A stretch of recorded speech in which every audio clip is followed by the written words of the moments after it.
satu yang saya pegang sampai hari ini. Kata ini ucapan yang turun temurun dari Kali Sidendreng sampai ke saya. Dan anak saya juga saya beritahu bahwa nak agi bujama aja mulu yaseng. Saya ingin mendengarkan secara langsung dari Bung Haji, apa benar teman-teman yang dulu, yang teman-teman lama Bung Haji ajak juga untuk bergabung di usaha Bapak? Jadi sebenarnya orang nakal itu dia tidak nakal. Hanya karena nakal, karena dia tidak punya pekerjaan. Itu semua dia lakukan dalam keadaan terpaksa. Saya tahu persis bagaimana mengatasi orang-orang seperti itu. Aku punya ilmunya. Hal penting yang saya tangkap tadi dari ceritanya Atta, saya tuh selalu percaya kalau seorang pemimpin yang bisa memimpin untuk banyak orang itu berawal dari bagaimana memimpin keluarganya gitu. Dan saya melihat Atta saya dengan anaknya yang 6 dan sekarang 7 berhasil bisa memimpin keluarga kecilnya dan membangun prinsip-prinsip dan doktrin-doktrin sama anak-anaknya semua untuk bisa punya prinsip dan pendidikan yang luar biasa. Dan menurut saya Bapak sebagai kepala keluarga juga tentunya sudah bisa menjadi pemimpin untuk keluarganya gitu. Bisa dilihat dari anak-anaknya gitu ya, track record anak-anaknya, bagaimana anak-anaknya bisa berprestasi gitu tanpa harus menunggang nama Bapak Samsu Alam gitu. Bapak itu selalu bilang kalau dimanapun kamu berada jangan pakai nama saya gitu. Jangan memperkenalkan diri sebagai anak seorang Samsu Alam gitu, tapi perkenalkan diri kamu ya kamu gitu.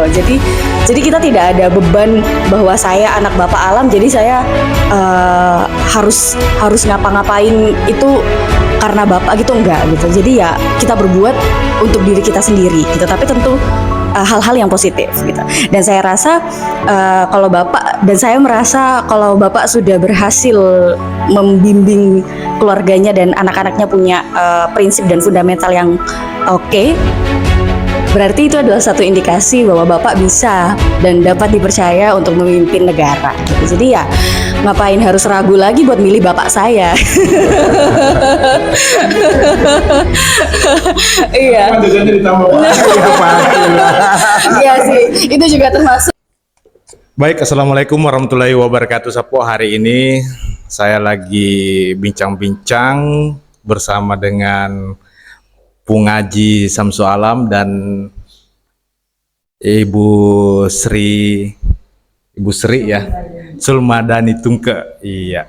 Mungkin kalau Bung Haji Alam sudah tidak azin lagi ya di pemirsa Walanai, karena beberapa konten kita sebelumnya memang disponsori oleh beliau ya.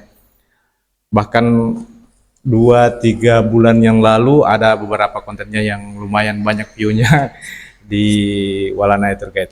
Baik Sapo, hari ini kita akan bincang-bincang dengan Pak Haji Samsu Alam mengenai bagaimana sih caranya Pak Haji bisa mencapai kesuksesan seperti ini. Siapa orang di belakang Bapak? Boleh diceritakan dikit ke Ya, kalau ya, yang namanya kesuksesan itu ya bagaimana kita bisa melatih diri kita dari awal ya.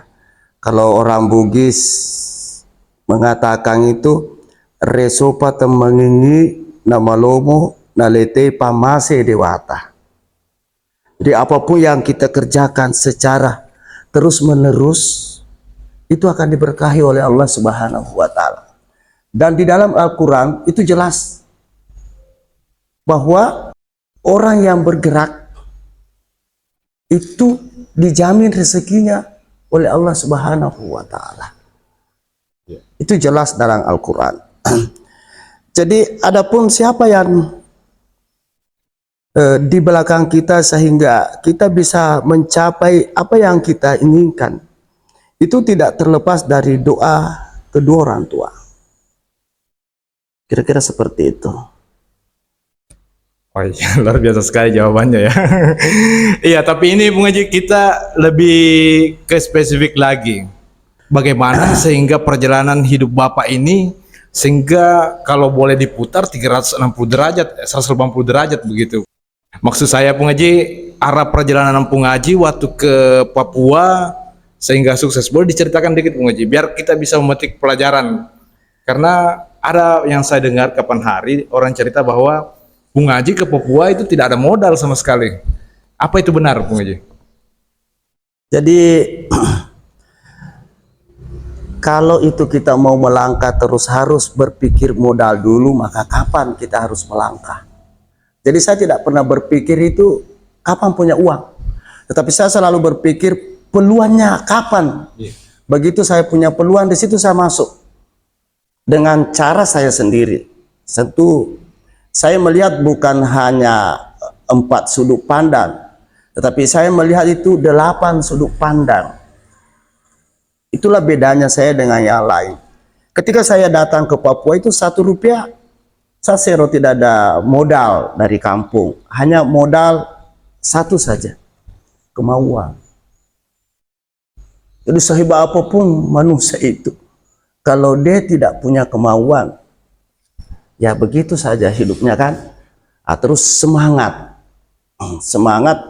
Terus siapa yang temannya kita? Siapa yang teman kita bermain? Siapa yang teman ngobrol kita? Itu saya menentukan juga. Saya di Papua tidak ada tujuan. Orang merantau itu kan ada tujuan. Saya tidak ada, saya berangkat saja. Sampai di sana saya mulai berpikir, oh, saya harus melangkah. Ketika saya sampai di sana sudah miliar-miliar semua.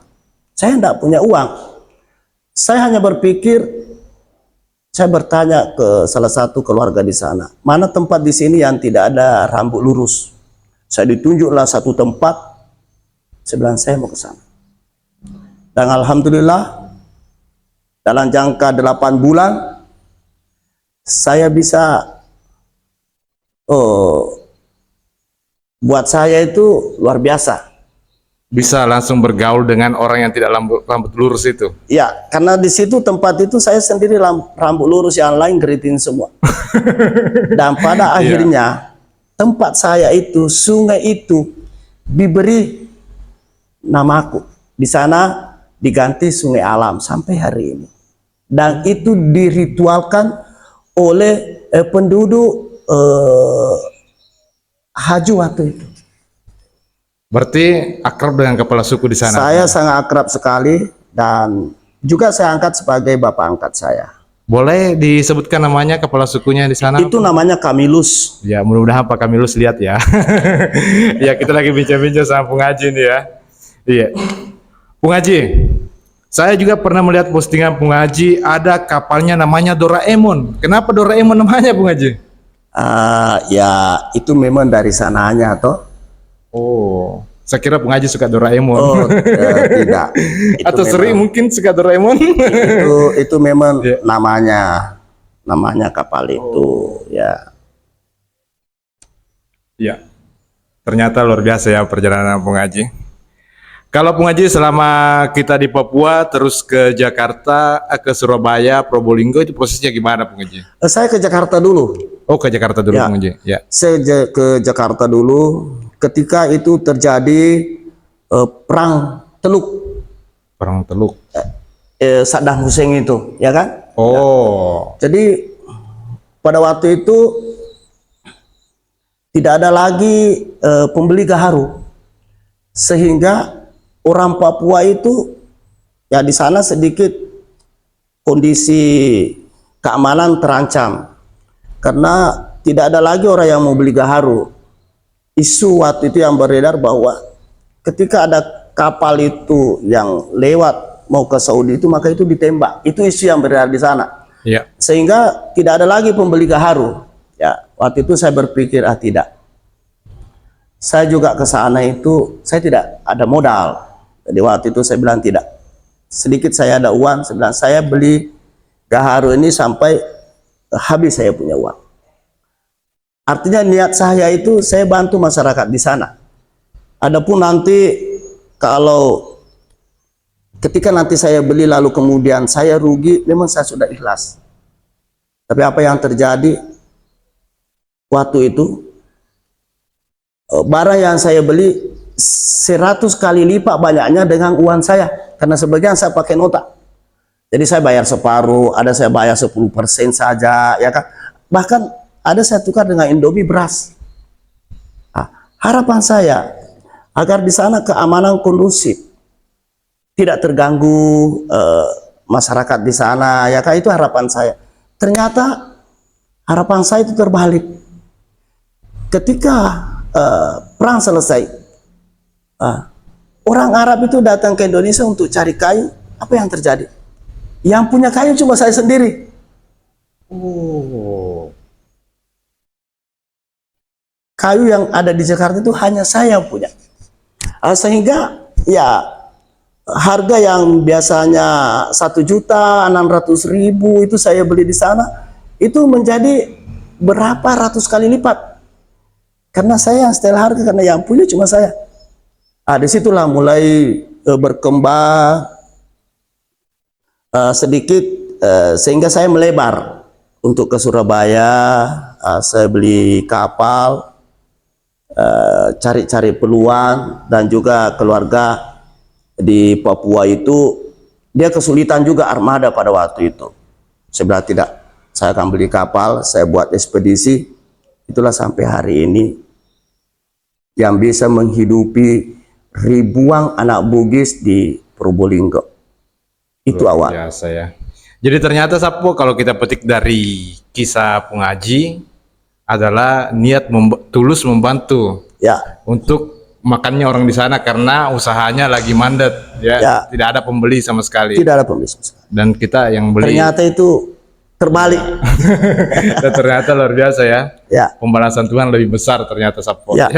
Dan waktu itu Dinda, saya hanya berpikir saya harus bergerak. Uang ada tapi kita tidak bergerak. Bagaimana bisa mutar kan? Saya kembali tadi ke ayat itu, wa ma min dabbatin fil ardi illa 'alallahi rizqiha. Yang tadi itu, jadi jangan dijamin rezekinya itu yang bergerak. Iya. Saya kembali ke situ. Saya berpedoman kepada ayat Allah itu. Iya. Iya, nama makada toriolai lebih mitu dangin teman tindro. Itulah. Seperti itulah bahasa Bugisnya tuh. Lebih mi jokena tu dangi ku boleh ya cocok ya. Ya, jadi kebanyakan saya itu senu-senu remi mega upake. Senu-senu remi. Iya. Ya, jadi Nabi itu nopoji senu-senu remi. Nah, begitu. Itu pesan dari kakekku Kalisi Dendreng. Oh iya, Bung Haji. Saya juga pernah dengar Bung Haji dari orang terdekatnya nih Bung Haji. Apa benar Bung Haji dapat warisan dari beliau ini? Ya, Apakah ada pusaka begitu Bung Haji? kita anak cucunya itu memang diberi sebuah apa ya, pedoman kepada dari beliau itu, bahwa satu yang saya pegang sampai hari ini, kata ini ucapan yang turun temurun dari Kalisi Dendreng sampai ke saya, dan anak saya juga saya beritahu bahwa nak aja mujama aja mulu yaseng. Nah, itulah yang saya terapkan dalam pola hidup saya, keluarga saya, saudara-saudara saya sampai hari ini. Itu pesan petekali. Iya, luar biasa Bung Haji. Tapi Bung Haji, saya sangat salut dengar cerita dari teman-teman juga. Saya ingin mendengarkan secara langsung dari Bung Haji, apa benar teman-teman yang dulu, yang teman-teman lama Bung Haji ajak juga untuk bergabung di usaha Bapak? Ya, banyak saya ambil satu-satu, saya melihat kondisi. Jadi sebenarnya orang nakal itu dia tidak nakal. Hanya karena nakal, karena dia tidak punya pekerjaan. Itu semua dia lakukan dalam keadaan terpaksa. Saya tahu persis bagaimana mengatasi orang-orang seperti itu. Aku punya ilmunya. Kenapa? Saya pernah lakukan. Jadi sangat mudah sekali mengatasinya. Jangan dilawan. Nah, begitu ada celah kita masuk. Bagaimana memberitahukan? Sedikit saya rangkul, dan alhamdulillah mungkin yang kaya sudah lebih 1.000. Wow, luar berkat. biasa ya. Saya didik satu. Wah, luar biasa Bung Haji ya, dia tidak kaya sendiri tapi mengajak yang lain untuk ini ya, untuk Ya. sukses bersama. Luar biasa. Tapi Bung Haji, rencana ke depan apa ini Bung Haji? Ya, kalau saat ini saya dalam posisi sama dengan teman-teman lain di 2024 ini berjuang bagaimana memenangkan suara rakyat. Dan saat ini saya calon DPR RI dari Partai PDI Perjuangan nomor urut 8 Pusat. pusat. Nomor urut 8. Iya, saya. Iya, Bung Haji. Pergerakan selama ini masif ya, Bung Haji ya? Kalau pergerakan saya biasa saja, toh. Saya sudah 20 tahun lebih di politik dan saya mulai berpolitiknya itu di Jawa, ya kan? Dan saya punya guru politik, satu pesan saja dari saya bahwa ketika kamu berpolitik itu hanya satu yang bisa melawan politik. Tidak ada gunanya uang satu kontainer. Untuk melawan politik tidak ada gunanya uang satu kontainer. Sekolah yang tinggi sampai S berapa nggak ada gunanya kalau Anda tidak punya satu itu. Saya bilang apa? Kebenaran saja. Jadi dalam politik itu kuncinya cuma satu, jangan katakan kalau itu tidak benar. Kalau mau menang dalam berpolitik. Wah, luar biasa ya. Iya, Bung Haji kan sudah punya semuanya nih. Kalau mau kasih sekolah anak tak ada, Ji. Kenapa kita sampai mau lagi masuk begini, Bung Haji? Saya melihat kondisi saat ini, saya sedih. Iya. Melihat kampung saya tinggalkan hampir 30 tahun lamanya. Kalau kita pikir bandingkan dengan saya siapa? Saya merantau, saya kembali, ada bedanya tapi sedikit saja. Itulah kesedihan saya. Saya ingin mengobati itu sehingga saya pulang kampung 2024 ini. Saya tulus untuk mengabdi di tanah kelahiranku, Sulawesi Selatan, insya Allah. Mudah-mudahan diijabah. Amin. Jadi Sapo ternyata Bung Haji mau berbuat untuk daerahnya ya. Insya Allah. Untuk tanah Bugis, luar biasa ya. Saya sebenarnya agak ini Bung Haji, agak kaku bicara sama kita karena ini Tidak apa-apa. ada kayak semacam segan begitu Bung Haji. Saya hampir, padahal narasi saya sudah atur tadi, tiba-tiba blank begitu Bung Haji. Tapi luar biasa Bung Haji ya. Jadi Bung Haji ini ternyata kalau untuk menyekolahkan anak-anak ada, untuk hidup sehari-hari ada, sudah lebih daripada cukup. Tapi pulang ke kampung memang untuk berbuat untuk kita orang Bugis di sini ya, di dapilnya ya, dapil Sulsel 2 nomor 8, luar biasa sekali. Jadi Sapo, kita sudah mendengarkan tadi perjalanan Bung Haji Alam dari 0 sampai saat ini. Kalau kita lihat memang ternyata perjuangan itu dari niat dan kemauan, dan jangan diam begitu Sapo. Harus bergerak seperti itu ya Bung Haji ya. Dan ternyata Bung Haji juga ada anak nih cantik ya. Namanya Ibu Sri Sulmadani Tungke. Boleh diperkenalkan dulu Ibu Sri ke pemirsa Walanai, namanya sama kegiatan sehari-hari. Halo semuanya, viewers dari mana channelnya? Walanai Tungke. Oh, Walanai Tour Guide. Perkenalkan, nama saya Sri Sulmadani Tungke. Teman-teman saya sih akrab nyapa saya itu Sri atau Tungke. Saya memang lahir di Sulawesi Selatan, di salah satu desa ya, kalau bisa dibilang ya ya. Desa terpencil mungkin namanya Buriko.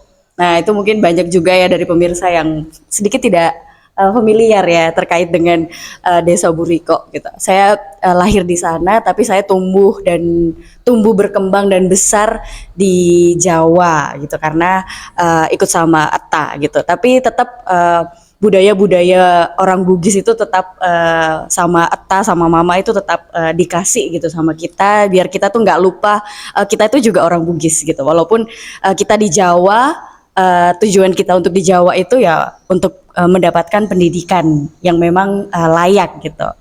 Dan satu hal penting yang saya tangkap tadi dari ceritanya Etta, saya itu selalu percaya kalau seorang pemimpin yang bisa memimpin untuk banyak orang itu berawal dari bagaimana memimpin keluarganya gitu. Dan saya melihat Etta saya dengan anaknya yang 6 dan sekarang 7 berhasil bisa memimpin keluarga kecilnya dan membangun prinsip-prinsip dan doktrin-doktrin sama anak-anaknya semua untuk bisa punya prinsip dan pendidikan yang luar biasa. Dan menurut saya Bapak sebagai kepala keluarga juga tentunya sudah bisa menjadi pemimpin untuk keluarganya gitu. Bisa dilihat dari anak-anaknya gitu ya, track record anak-anaknya, bagaimana anak-anaknya bisa berprestasi gitu tanpa harus menunggang nama Bapak Samsu Alam gitu.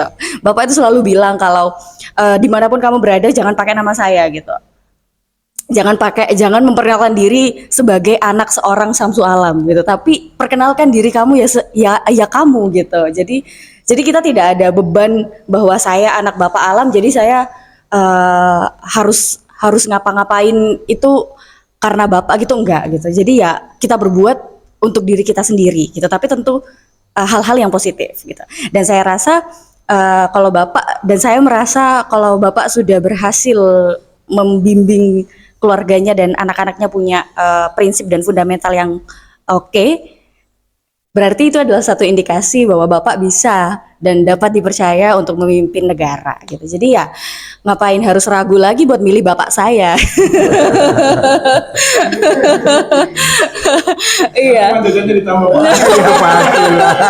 Iya sih, itu juga termasuk ya buat ya hard selling gitu. Dan saya pun saya kan perempuan, saya cuma 2 perempuan nih dalam satu keluarga gitu. Anak Bapak yang perempuan itu cuma 2 gitu. Tapi Bapak itu mendidik kita nggak beda gitu antara laki-laki dan perempuan gitu. Kalian punya hak yang sama untuk punya pendidikan, untuk eksplor kemanapun yang kamu mau, asal kamu tahu batasan mana. Kamu tuh sampai mana batasannya gitu. Jadi saya sebagai perempuan pun tidak merasa ada beban tersendiri gitu sebagai anak perempuan yang harus di rumah saja. Itu tidak gitu. Bapak dengan sukarela berbicara kepada saya dan menasehati saya untuk eksplor apapun yang kamu mau asal kamu tahu batasan-batasannya gitu. Dan itu menurut saya suatu blessing buat saya sebagai perempuan gitu, karena saya membandingkan diri saya dengan teman-teman saya yang sama-sama perempuan juga, itu pasti kan berbeda ya prinsip dalam lingkungan keluarganya gitu. Dan saya sih bersyukur terlahir dari seorang Bapak Samsu Alam. Tadi kan dibilang ada prinsip yang dipegang dari Bapak. Boleh disampaikan ke kita? Sebenarnya kalau dibilang ya prinsip sih memang. Bapak itu selalu bilang sama anak-anaknya nggak boleh takut, harus berani. Gitu. Mau kalian laki-laki, mau kalian perempuan, berani gitu. Saya sebagai perempuan pun nyetir sendiri dalam jarak yang jauh, itu mungkin buat perempuan-perempuan yang lain yang tidak terbiasa, mungkin itu adalah hal yang dilarang mungkin ya gitu, karena mungkin sangat berbahaya gitu. Tapi Bapak tidak gitu, Bapak percaya sama saya dan kepercayaan orang tua terhadap anak itu kan kayak suatu bentuk tanggung jawabnya anak kan gitu. Jadi anak dikasih tanggung jawab gitu, jadi tidak menyepelekan gitu, dan Bapak bisa menerapkan itu gitu karena Bapak berani dan percaya. Jadi anak-anaknya otomatis juga menyerap itu gitu. Jadi kita percaya dan kita berani, mau ngapa-ngapain aja kita berani. Yang penting tidak menentang hukum ya, nggak narkoba itu. Bapak selalu bilang kayak gitu. Apapun itu lakukan gitu. Apapun yang bikin kamu seneng, kamu happy, lakukan gitu. Yang penting nggak menentang sama undang-undang. Gitu. Memang Tungka ini Tungka, saya kasih dulu nama Tungka karena satu perempuan. Ternyata ada lagi satu, tapi namanya sudah terlanjur Tungke kan. Jadi sejak kecil dia suka taekwondo. Jadi dia hebat tuh, taekwondonya hebat sekali. Kita harus jaga jarak. Ya, dia bagus taekwondonya. Iya, kata bapak kan bilang kamu mau perempuan juga harus Harus bisa bela diri, membela saya bilang. diri. Karena saya bela diriku bagus. Saya bilang tidak bisa, harus punya bela diri. Karena bapak itu selalu ngasih prinsip sama anak-anaknya buat tidak bergantung pada siapapun, termasuk pada bapak gitu kan. Iya, jadi anak-anaknya dari kecil itu memang sudah diajarkan untuk mandiri. jadi anak-anaknya mungkin bisa dibilang agak sedikit keras terhadap prinsipnya ya, tapi itu bagus menurut aku karena kita jadinya punya prinsip sendiri, nggak gampang keikut sama orang-orang gitu. Itu penting menurut aku untuk kita apalagi anak-anak muda seumuran aku gitu ya, banyak sekali informasi-informasi yang mungkin masuk dari mana saja. Kalau kita nggak punya prinsip, kita nggak punya pegangan prinsip, itu mungkin kita gampang banget gitu terseret arus. Itu kan yang harus kita jaga as anak muda gitu. Ini Tungka pernah ikut latihan kepemimpinan di kampus? Kalau untuk latihan kepemimpinan sih sebetulnya tidak gitu, karena saya dari zaman SMP atau ya dari zaman SMP itu saya udah mulai aktif untuk ikut organisasi gitu, tapi baru mencoba untuk terjun langsung ke organisasinya dan menjabat itu di SMA. Waktu SMA itu saya jabatan saya wakil ketua OSIS. Lalu pada saat kuliah ternyata makin seneng sama organisasi karena emang suka aja gitu buat ngobrol sama banyak orang-orang yang baru gitu.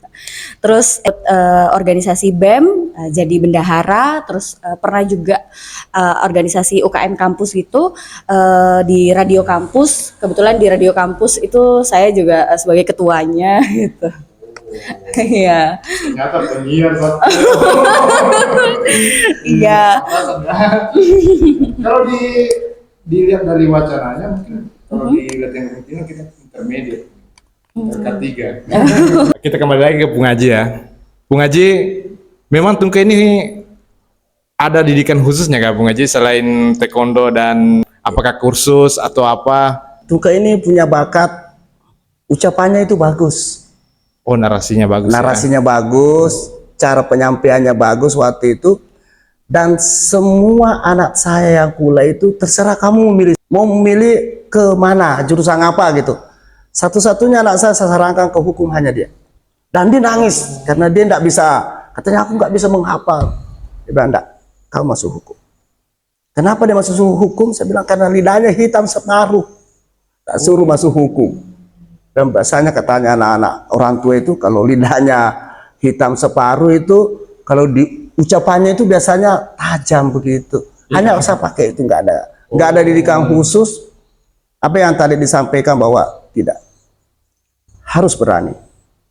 Sebagaimana buku yang saya pernah baca itu bahwa kalau kita kehilangan harta, maka kita kehilangan banyak. Kalau kita kehilangan saudara, maka kita kehilangan lebih banyak. Dan kalau kita kehilangan keberanian, maka semuanya itu hilang. Itu yang saya didikan kepada anak semua anak saya, laki, perempuan. Dan Tungka ini sering setir dari Surabaya ke Jakarta. Sendiri Bung Haji? Saya bersama, jadi kalau saya bersama saya dilarang setir, dia yang setir terus. Kalau dari Surabaya ke Probolinggo, dia kuliah bolak-balik. Jam 10 malam sampai di rumah, jam 12 malam, nggak ada masalah. Tapi kalau dia belum sampai di rumah, saya nggak bisa tidur juga. Oh tetap. Oh. Ya, itu saya nungguin sampai dia pulang. Saya nggak bisa tidur jam berapapun. Tapi saya nggak mau telepon karena dia nyetir sendiri dia. Oh. Ya, jadi kalau dia sudah sampai rumah, baru saya tidur. Iya. Ya itu tadi gitu. Kan jarang ya orang tua yang bisa sepercaya itu sama Iya. Oke. Bu Sri Sulmadani Tungka, saya lihat ada poster-posternya juga di jalan ini. Iya. Iya. Kebetulan saya juga sebagai calon anggota DPRD Kabupaten Wajo Dapil 1 Tempe, ya mencoba menjajaki karir dunia politik itu bagaimana gitu, karena pada saat saya berkuliah hukum itu dosen saya bilang hukum dan politik itu tidak bisa dipisahkan, seperti dua jalur rel kereta api Jadi hukum dan politik itu akan selalu beriringan dan berjalan bersama gitu. Dan pasti ada ilmu yang berbeda antara saya belajar 4 tahun kemarin tentang dunia hukum dengan dunia politik, itu tentu akan berbeda gitu. Dan menurut saya ini adalah hal yang baru yang mumpung saya juga masih muda, saya rasa saya bisa untuk mencoba banyak hal-hal yang jauh lebih seru dan punya pengalaman yang luar biasa gitu. Biar nanti pada saat tua saya kayak bapak itu saya punya banyak cerita gitu. Jadi nggak cuma diem aja.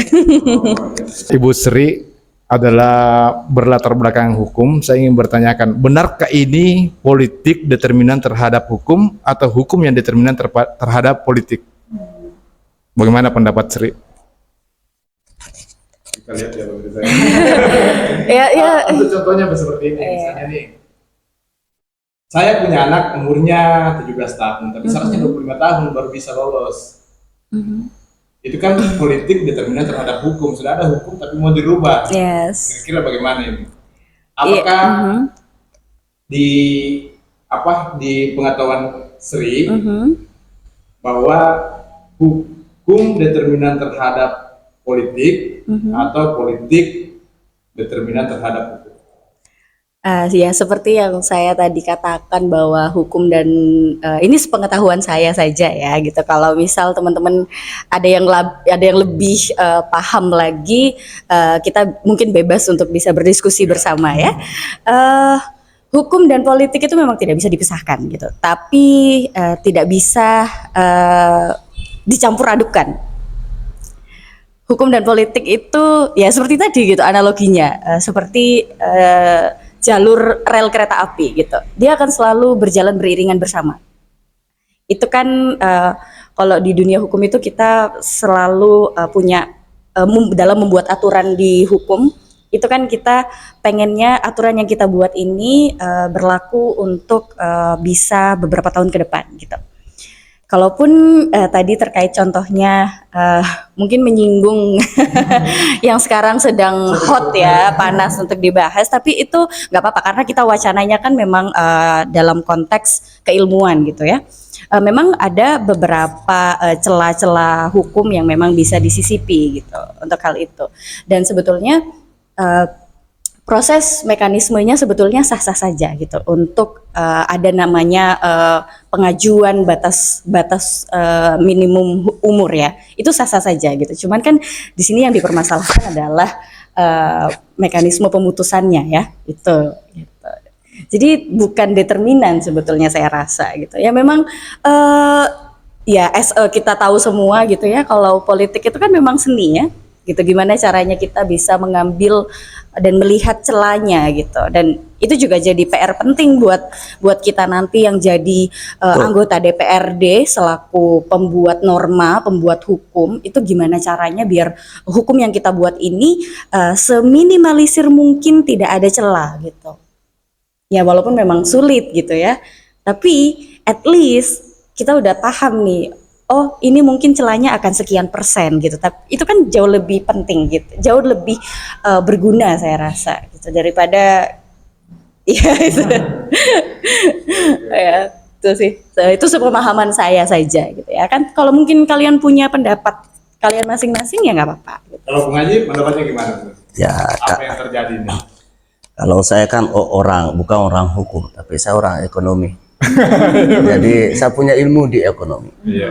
Tetapi saya sudah 20 tahun lebih di politik. Namanya politik itu adalah seni. Jadi kalau nggak punya seni jangan berpolitik. Apapun itu bisa dilakukan ya terserah mereka, ya toh. Tetapi ya pastikan dan jangan lupa apapun yang kita lakukan itu ada karma itu. Itu yang saya takutkan, karma. Ada efek ya? Pasti ada efek. Iya. Sri Sulmadini itu kan nomor urut berapa sih di Dapil Tempe? Kebetulan saya nomor urut 3. Ya, jangan lupa 14 Februari kalian datang ke TPS kalian masing-masing buat yang di daerah Tempe. Kalau mungkin kalian tertarik melihat visual saya, melihat cara bagaimana saya berkomunikasi gitu ya, mungkin kalian bisa tertarik dan mempunyai harapan bahwa dengan saya duduk di anggota DPRD bisa mewakili suara-suara kalian dan memberikan aspirasi-aspirasi yang memang bermanfaat buat teman-teman selama satu periode ke depan. Bisa banget buat nyoblos saya surat suara warna hijau untuk DPRD Kabupaten Wajo gitu. Saya dari partai politik nomor 3 juga, PDI Perjuangan. Saya dapil 1 Tempe nomor 3 juga, jadi saya rasa sangat mudah untuk diingat ya. Gitu. Ini kan besok ini sudah hari tenang, Iya, hari tenang ya kan? Bung Haji. Jadi kita ini besok nggak ada lagi kesempatan, maupun hari ini ada kesempatan ya. Iya. Nanti kalau masuk di TPS tanggal 14 itu, kita itu diberi 5 surat suara. Nama saya itu ada di kertas suara yang berwarna kuning. Ada tulisan DPR RI, baru kita buka, cari partai PDI Perjuangan. Di bawah partai PDI Perjuangan itu ada nomor 8, itu tertulis namaku. Untuk seluruh masyarakat Dapil Sulawesi Selatan 2, mulai Maros, Pangke Baru, Parepare, Sopeng Wajo, Bone, Bulukumba, dan Sinjai. Jangan golput. Ingat Jangan nomor golput. 8. Sansuara. Nomor 8. Kalau di Tempe nomor 3. Iya, partai nomor 3. Nomor 3 juga ada Tungke. Sendiri aja barangkali namanya Tungke, Sri Sulmadani Tungke ya. Sri, kalau misalnya Anda terpilih nanti, yang pertama akan Anda lakukan apa? Kira-kira di Dapil Tempe. Oke. Saya baru terfikirkan sebetulnya ya dari tadi pada saat ditanyakan gitu mau melakukan apa gitu. Tentunya sebagai anggota legislatif jika memang nantinya terpilih, saya rasa memberikan buayan janji-janji manis terhadap kepada masyarakat itu mungkin masyarakat sudah muak ya terhadap hal itu gitu. Yang perlu saya lakukan mungkin untuk saat ini ya, sesuai dengan pemikiran saya saat ini, ya memang memberikan ruang kepada, saya mau bilang teman-teman aja ya, bukan masyarakat gitu. Jadi biar tidak ada gap antara kita gitu. Buat teman-teman di Dapil Tempe, ya memang kita berikan ruang untuk bisa mengaspirasikan gitu. Apa sih yang sebenarnya menjadi kendala teman-teman di sana gitu. Ada permasalahan apa sih, dan saya rasa dialektika antara anggota DPRD dengan masyarakatnya itu yang sampai saat ini saya belum bisa melihat kedekatan itu gitu. Sebagai anggota DPRD kan pasti tentunya harus bisa mendengarkan setiap aspirasi masyarakat untuk dalam membuat suatu kebijakan atau aturan yang baru itu tentunya yang paling kita harapkan adalah bisa menguntungkan masyarakat kan gitu. Saya rasa itu yang belum saya lihat gitu. Di Jawa pun saya tidak melihat itu. Gitu. Jadi saya mau pada saat saya duduk nanti, saya mau mendengarkan aspirasi dari teman-teman gitu. Bukan karena hanya untuk mencari keuntungan di dunia politik ya, tidak gitu. Karena memang tujuan saya buat masuk politik ya memang real untuk mengabdi gitu. Karena Bapak juga tidak menuntut saya untuk mencari uang. Berkarir tapi itu sih saya rasa. Kalau kita Bung Haji, Apa itu? kalau terpilih nanti kira-kira langkah konkret yang akan kita lakukan nanti ke dapil-dapilnya mungkin ya, Jaris. Kalau ya mohon doanya kepada seluruh masyarakat Dapil 2, doakan saya terpilih. Saya banyak ide, tetapi kalau saya sampaikan hari ini mungkin sampai subuh belum selesai. Karena saya sudah merantau dari ujung barat sampai ujung timur. Boleh dikata semua daerah di Indonesia ini pernah saya semua tinggal. Jadi saya banyak melihat, banyak mendengar, banyak merasakan. Oleh karena itu apa yang saya lihat, apa yang saya rasakan, apa yang saya dengar, yang cocok untuk saya ambil dan saya kembalikan ke kampung saya, itu akan saya terapkan. Ya tentu saya 2 tahun sudah bergerak Karena sebelum saya memutuskan untuk maju di DPR RI, saya dulu ingin Sulsel 1. Tapi karena kondisi saya melihat, kayaknya saya belum bisa ya. Betul saya asli di sini, tetapi saya 28 tahun baru kembali ya. Saya mencoba masuk dari situ, dan di setiap daerah, di kepala saya itu sudah ada. Oh, dan rata-rata mereka, keluhan-keluhan mereka itu hampir sama. Dari satu tempat ke tempat yang lain. Saya berpikir, kemana DPR RI-nya selama ini? Itu di pikiran saya. Pasti ada yang salah. Saya orang bisnis. Ini pasti ada yang salah. Dan salahnya itu saya sudah tahu. Tapi nanti saya sampaikan setelah saya terpilih. Tunggu aja saya terpilih, akan saya sampaikan. Oke, luar biasa sekali ya. Jadi kalau penasaran Sapo, jangan lupa pilih nomor 8 ya, Partai PDI Perjuangan. Nomor warna kertasnya warna kuning ya, Warna kuning.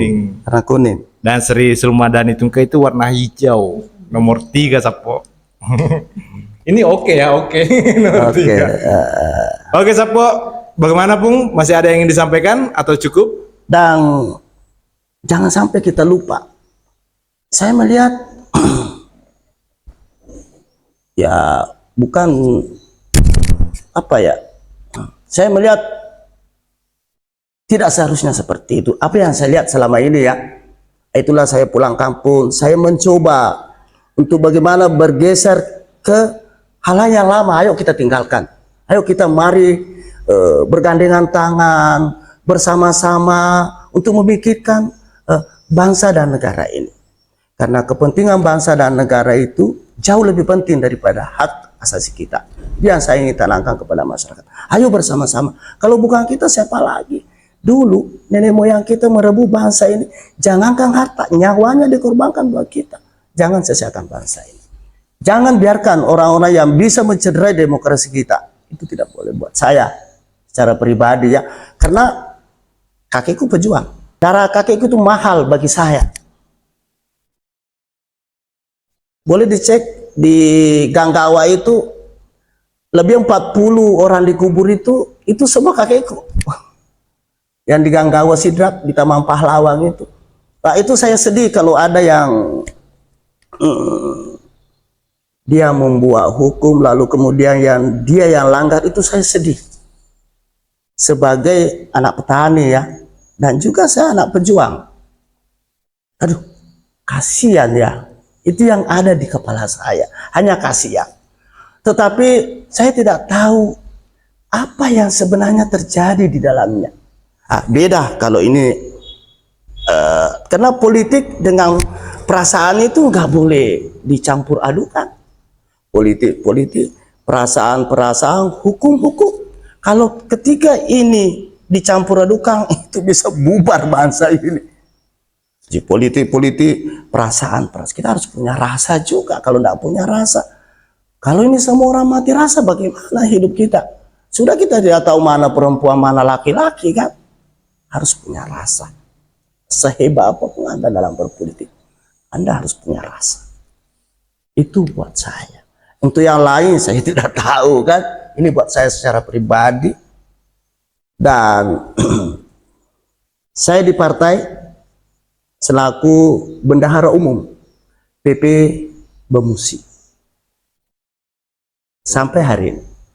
Oke Sapo, luar biasa sekali bincang-bincang kita. Yang bisa saya petik dari Pung Haji Alam dan Sri, ternyata kita tidak boleh tinggal diam, harus bergerak untuk mencapai tujuan. Dan pastinya niat tulus itu akan membuahkan hasil yang luar biasa. Ya, insyaallah. Oke Sapo, cukup sekian video kita kali ini dan terima kasih banyak sudah menonton. Assalamualaikum warahmatullahi wabarakatuh. Tanggal 14 jangan golput ya Sapo ya. Datang ke TPS, pilih Partai PDI nomor 8 untuk DPR RI Pusat dan Nomor 3 untuk DPRD Kabupaten Bajo. luar biasa. Assalamualaikum warahmatullahi wabarakatuh. Terima kasih banyak. Oke.